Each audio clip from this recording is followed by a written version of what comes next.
hard to believe. Please mention your name and one question at a time. Shijil. There are some hard to believe instances in any scriptures.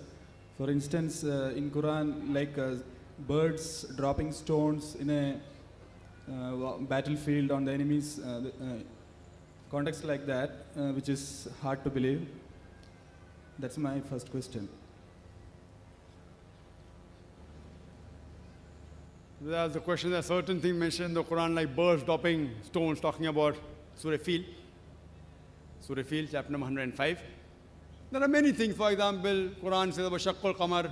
Prophet Muhammad sallallahu alaihi wasallam split the moon into two. Musa alayhi salam split the sea into two. These are difficult things, yes. These are known as miracles.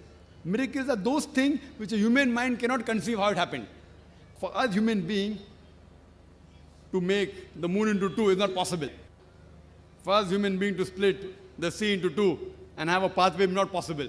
So these are known as miracles, which only God can do, you and I cannot do. So it's difficult for us to conceive. The only way for us to testify is to go back into time.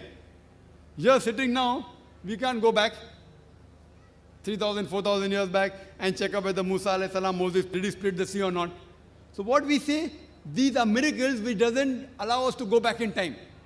But there are many things which Quran has said, which has come true today. For example, Quran speaks about science, about the Big Bang. Quran speaks of the light of the moon, not its own light. Quran speaks the earth is spherical. Quran speaks the sun rotates, which to a man 1,400 years back would sound, what is this nonsense?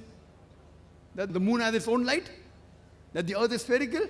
All these things about the Big Bang. But today, after science has advanced, we have come to know it's a fact. But to know what happened in the past, we can't go back in time. So what my logic says, whatever the Quran has mentioned, certain things we can check up now. Certain things we can't check up. We can't go back in time. So that goes in the ambiguous slot. So what things we can check up today? Out of those things, whatever we can check up, say 80% things we can check up. So my logic says 80% of what the Quran mentioned, we can check up today, and we have come to 100% correct. Whatever we can check, not even 1% is wrong. Most of the contents are historic, I think so. Yes, that's what I'm telling you, brother. Historic. For you to say that thing didn't happen, you can only prove by going back in time. If the Quran says Prophet Moses split the sea, you can't prove that he didn't split. Neither can you prove he split.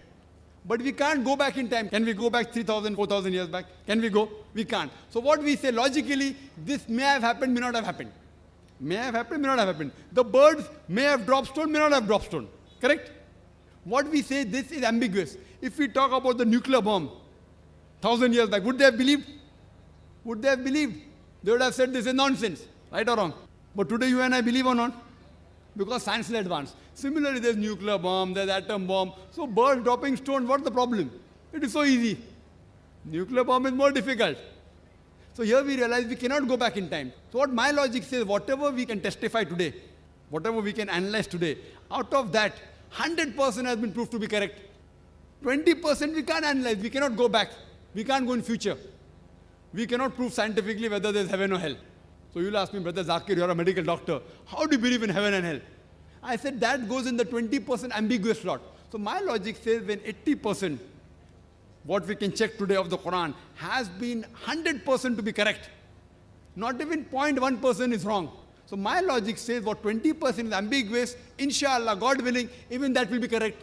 Maybe science will advance after 50 years, after 20 years, we'll come to know about life after death, we may come to know about heaven or hell. So my logic says there's a logical belief that when not even 0.0001% has been proved wrong of the Quran, 80% is 100% correct. So my logic says, inshallah, the 20% which you can't verify by going back in time or going in future, even that inshallah will be correct. Hope that answers the question.